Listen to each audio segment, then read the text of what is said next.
Tarzi.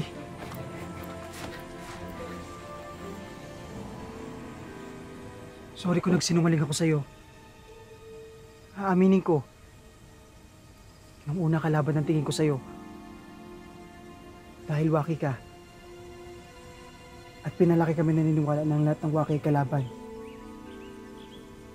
Pero nung nakasama kita, at tinuri mo kong kaibigan, nakita ko mabuti ka, Tarzi. Kung talagang mag-best tayo, hindi ka nagsinungaling sa akin.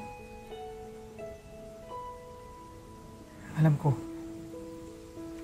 Natakot lang ako na baka magalit ka sa akin pag nalaman mong iwak ako. Pag nangyari yun, hindi mo na kami tutulungan pagalingin si Kuya Fort. Ginamit mo lang ako. Hindi. Hindi totoo yan, Tarzi. Totoong naging kaibigan ang tingin ko sa'yo. Hindi na ako maniniwala sa'yo. At simula ngayon, hindi na tayo mag-best. Huwag ka na ulit magpapakita sa akin. Sandali lang.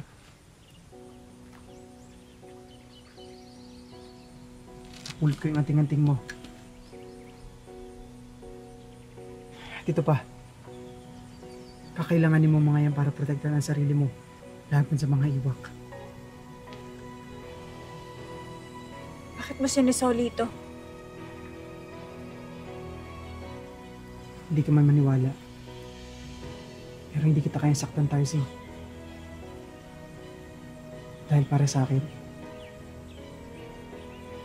mag-best tayo.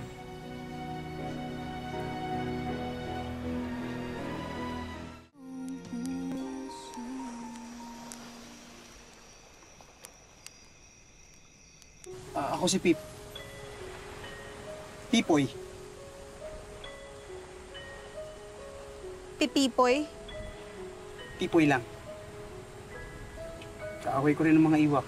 Ako si Tarzi. Kaaway ko rin ng mga iwak. At mula ngayon, dahil kaaway mo rin sila, mag-best na tayo. Bes?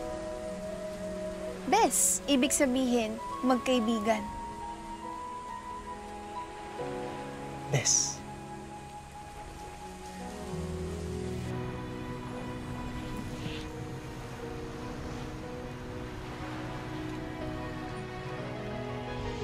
Ingat ka, Bes. Ingat ka.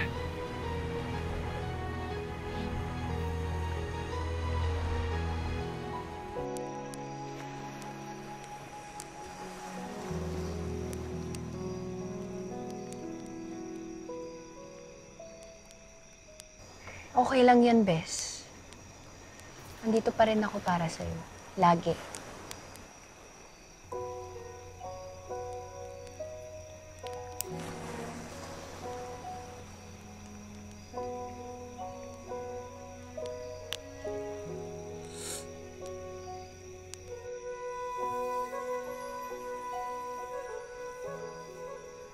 Nabawasan na ang lason ng sinagtalas sa kanyang katawan at lumakas na rin ang tibok ng kanyang puso.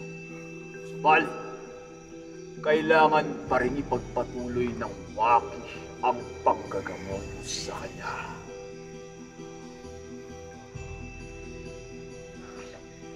Subukan ko ulit pakiusapan si Tarzi. Teka. Gamutin mo natin yung sugat mo. Wait lang. Wala lang to, kuya. Sasama ako sa'yo. Kailangan din natin mahanap si Kuya Uno. Makakabalik pa ba si Kuya Uno sa dati? At Pulaki, Pulaki, gising.